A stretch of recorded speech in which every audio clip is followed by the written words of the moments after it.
poucas palavras.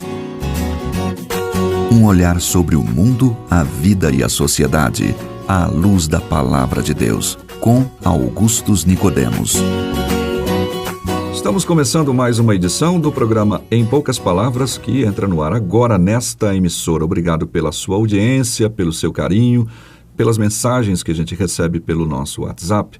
E também, é claro, o nosso e-mail está à sua disposição. Não se esqueça disso também, se você quiser ser um pouco mais, escrever mais coisas, enfim, está aí, em poucaspalavras@terra.com.br. Comigo está o nosso comentarista, Pastor Augustus Nicodemos. Como vai, pastor? Oi, Natsan, querido ouvinte. Nós queremos agradecer a sua audiência e esperar que estas poucas palavras sejam usadas por Deus para abençoar a sua vida. Mais uma vez. Virou uma moda ungir objetos para que eles possam trazer bênçãos para dentro das casas das pessoas que possuem esses objetos. Por outro lado, isso parece significar que também há objetos que podem trazer maldições para as pessoas. E há muitos líderes religiosos de diversas religiões, e inclusive evangélicas, que fazem verdadeiras fortunas em torno desta crença. Bênção e maldição através dos objetos. Esse é o tema do programa de hoje. Pastor Augustus, esse é o tema e eu gostaria que o senhor então tomasse conta aí desse aspecto e tentar resolver essa problemática. Esse assunto é muito antigo, né? Ele começa com a Igreja Católica divulgando, vendendo as famosas relíquias, né? Lá na Idade Média, pedaços da cruz, frasco de leite da Virgem Maria, resto de túmulo onde foi sepultado os santos, enfim. A Igreja Católica criou no Brasil um gosto no brasileiro por objetos, objetos ungidos, objetos sagrados, objetos que têm valor. O próprio fato de que a cruz, né, ela, dentro do catolicismo, ela tem um valor quase místico, né? Gente que pendura no pescoço para proteção, o crucifixo, ou então no carro, né, para proteção e tudo mais. Tudo isso prepara a alma do brasileiro para esse apego para essa ideia de que objetos eles podem de alguma forma transmitir bênção e consequentemente também, por outro lado, né, dependendo de onde eles vêm, trazer maldição também. O evangelho puro e simples, ele é despido de representações físicas, a não ser por duas que Jesus determinou. A rigor, os cristãos deveriam ter apenas dois símbolos. O primeiro, da água, que é usada no batismo, e segundo, aqueles dois elementos usados na ceia do Senhor, que Jesus claramente mandou, né, fazer isso em memória de mim, que é o pão e o cálice. Então, à parte esses elementos, nós não temos símbolos, né? Não temos objetos. E mesmo assim, a água do batismo, ela não tem um poder especial. Sim. Do tipo assim, que ela converte, ela regenera, ela tira o pecado original como... Ela é benta. Exatamente, né? Isso é mais uma ideia do catolicismo. Mas hoje foi apropriada por pastores evangélicos que mandam o cidadão colocar um copo d'água em cima da televisão ou do rádio. É difícil hoje, porque as televisões são fininhas. São fininhas, né? E depois da oração poderosa, tomar aquela água, né? Por mais que diga que aquilo é um símbolo e tudo mais, incute superstição, né? E passa a ideia de que aquele copo d'água, agora abençoado com a oração poderosa, a água ingerida, ela vai transmitir bênção diretamente para o corpo do indivíduo, né? Que está bebendo aquilo ali. Então, primeiro tem esse espírito católico, né, nas massas brasileiras, que facilita o avanço de seitas neopentecostais, vendendo objetos ungidos, negociando coisas que foram tocadas pelo pastor que tem oração poderosa. E aí vem toalhas com suor dele. Toalhas com suor. E aí vem sal grosso, a água, já falei, a rosa de Saron, cajado de Moisés. Enfim, não tem fim. É muita criatividade. É muita criatividade, não tem fim. Então, a verdade é que, biblicamente falando, objetos, eles não são um canal de bênção. Quem abençoa é Deus. E a bênção de Deus, ela é conferida em resposta à fé e à submissão da pessoa à vontade de Deus. E às vezes nem isso. Às vezes Deus abençoa, independentemente daquilo que o indivíduo está pensando, daquilo que o indivíduo está querendo. Com relação a objetos que produzem ou que conduzem maldição, o princípio é o mesmo, não é? A Bíblia fala dos demônios e do desejo que os demônios têm de destruir. A Bíblia fala que os demônios entram na alma humana, né? Entram na personalidade humana, é o que a Bíblia chama de possessão. Os demônios são capazes até de entrar em animais, aquele famoso episódio dos demônios que foram expulsos do Gadareno e que entraram naquela manada de porcos, né, que se precipitou no abismo. Mas não há referência na Bíblia de demônios entrando em objetos para demonizá-los ou emprestar-lhes um poder maligno, né, maléfico, destruidor. Eu não tenho como mostrar biblicamente que eu deva dizer assim, esse objeto é um objeto amaldiçoado, né? O que o pessoal faz, o que muita gente faz, é associar os objetos que são usados no ocultismo com a presença de demônios nele. Então, determinadas imagens que são usadas na prática da bruxaria, cartas e talismãs que vêm do ocultismo, então o pessoal diz assim, olha, se você tiver um desses em casa, sua casa está amaldiçoada, sua vida financeira vai ser desgraçada, você tem que achar esse objeto, você tem que quebrar a maldição que você trouxe para dentro de casa com esse objeto. Queimar, jogar fora. Só que eu não encontro fundamentação bíblica nenhuma para isso. Eu procuro no Novo Testamento qualquer coisa que me dê base para que eu possa quebrar maldição que foi trazida por objeto amaldiçoado no ocultismo, na bruxaria e na feitiçaria, eu não encontro. Agora, é claro, eu não vou ter na minha casa, né, uma imagem do preto velho, mas eu não vou ter, não é porque a imagem do preto velho está impregnada de demônios que vai destruir minha casa, mas porque aquilo é um símbolo de uma falsa religião. Né, e eu não quero confundir os meus amigos que vão me visitar em casa, não é? Sim. Aquilo representa... Ao ver, eles vão saber que tem a ver com aquela religião, não com objeto de arte. É claro, né? Então eu não teria por conta disso, né? Nathan, essa questão de quebra de maldição trazida por conta de objetos amaldiçoados, isso é parte do misticismo brasileiro, dessa influência do catolicismo que começa com as relíquias na Idade Média e que entrou tanto na nossa alma que os brasileiros é aberto para esse tipo de coisa e somente assim se explica a proliferação desse tipo de comércio, né, que existe hoje em dia. Em vista disso, a gente não vê na Bíblia isso, essa base para isso.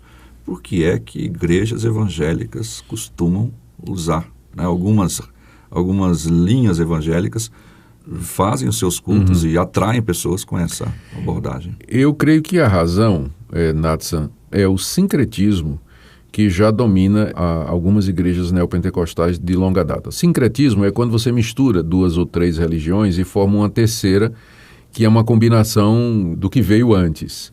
O neopentecostalismo brasileiro, algumas linhas do neopentecostalismo brasileiro, na verdade, eles já são um sincretismo. Eles misturam elementos do catolicismo com a Umbanda, baixo espiritismo, com religiões indígenas no Brasil e também do evangelicalismo, né? Conforme é pregado pelo cristianismo. Então, eles fazem uma amálgama, uma massa de tudo isso aí. Por isso que você vai encontrar no culto dessas igrejas gente falando no nome de Jesus, falando o que parece ser o evangelho às vezes, e de repente descamba para uma prática que é totalmente associada com a Umbanda. Libertação, descarrego, o uso de objetos ungidos para levar bênção para a pessoa, tudo isso vem dessas religiões afro-brasileiras ou religiões de ocultismo e que foram usadas, quem sabe a princípio até como estratégia, eu não sei, né, porque que eles quiseram fazer isso, mas acabou virando essa coisa sincrética que nós temos hoje, que não é mais o evangelho puro, de forma nenhuma. É outro tipo de religião sincrética que está surgindo no Brasil, mas que já de muito abandonou as raízes bíblicas. Eu vi recentemente, a criatividade é tão grande, e às vezes eu fico até com medo de falar alguma coisa aqui e dar ideia, né? Já vi, inclusive, recentemente, um grupo de pessoas, de pastores, subindo um monte, com um monte de vassouras, tendo como base Isaías dizendo vai varrer a iniquidade, alguma coisa assim, não lembro exatamente o texto, como disse, a gente vai lembrando disso agora, nesse instante. Não tem base, né? Pois é, e eles partem de R$2.000 cada vassoura. Pois esses espertalhões, eles fazem uma leitura da Bíblia que consiste em tomar os eventos da história bíblica fora do seu contexto e fazer uma aplicação, não é espiritual não, literalista. Porque você pode errar interpretando espiritualmente uma passagem bíblica ou do outro extremo, você literalizando, né? Você literalizando. É claro que quando o profeta fala que Deus vai varrer os montes com a vassoura, não imagino Deus com a vassoura de 10 quilômetros de extensão, né? E Deus subindo no alto do Monte Everest e varrendo tudo aquilo. Óbvio que o sentido é figurado, né? Então a pessoa pega aquela passagem, literaliza e traz para o povo aplicações do tipo, olha aqui, essa é a vassoura que Deus vai usar para varrer tal lugar, tal morro e Você tal. Vai varrer sua casa. Vai varrer sua casa e tudo. Então, é um tipo de hermenêutica extremamente distorcida, né? E que tira texto fora de contexto e usa como pretexto para alcançar essas finalidades aí que nem sempre são louváveis. Eu estava comentando agora há pouco nos bastidores, né, digamos assim, de uma reportagem fazendo alusão à crítica do filme Livrai-nos do Mal, e o comentarista, o crítico, dizendo, parece que o cinema está enfatizando o fato de que o mal está localizado numa caverna. Se o tal policial não fosse lá encontrar a pessoa que trouxe um objetozinho lá para dentro do seu contexto, o mal continuaria dentro daquela caverna e nenhum mal estaria ali ao redor, que é uma distorção, né? Sem dúvida. E tem uma contrapartida evangélica nisso, né? Evangélica, eu digo, neopentecostal, que é identificar o que eles chamam de lugares que estão debaixo de espíritos territoriais. Então, esse conceito de espírito territorial é muito forte dentro do neopentecostalismo, ou seja, que os demônios, eles se apoderam de lugares, eles marcam território, são territórios que são designados a eles. Então, aqui mesmo em Goiânia, já teve um tempo que o movimento de batalha espiritual identificava aquela estátua do Anhanguera, que tem aqui na praça, como sendo o trono de Satanás, e que tinha um demônio que era o responsável pela cidade de Goiânia, que morava lá. Chegaram até a fazer guerra espiritual contra eles, marchando em torno da estátua, para destronar Satanás ali do seu lugar. Então, mais uma vez, não há nada na Bíblia que nos garanta que demônios estão associados a um determinado lugar, que o mal está preso num lugar geográfico. E mesmo que tivesse, isso não faz a menor diferença na nossa tarefa de pregar o evangelho ao mundo inteiro. Quando Paulo chegava numa cidade para pregar o evangelho, ele não saía perguntando onde é que está o espírito territorial responsável por Corinto, por Éfeso, para eu entrar em guerra espiritual, destronar e então pregar o evangelho. Não, Paulo ia para a sinagoga, ia para a praça pública e ali anunciava o evangelho. Se aparecesse alguém endemoniado, seria expulso o demônio em nome de Jesus. Mas isso não fazia parte da estratégia missionária dos apóstolos que nos legaram o exemplo. Bem, ficamos por aqui então com mais uma edição do nosso programa, agradecendo a sua audiência. Pastor Augustus. Muito obrigado pela audiência, querido ouvinte. Até o próximo programa. Deus, somente Deus, domina o trono do universo. Que a voz da criação se erga para dar louvor somente a Deus.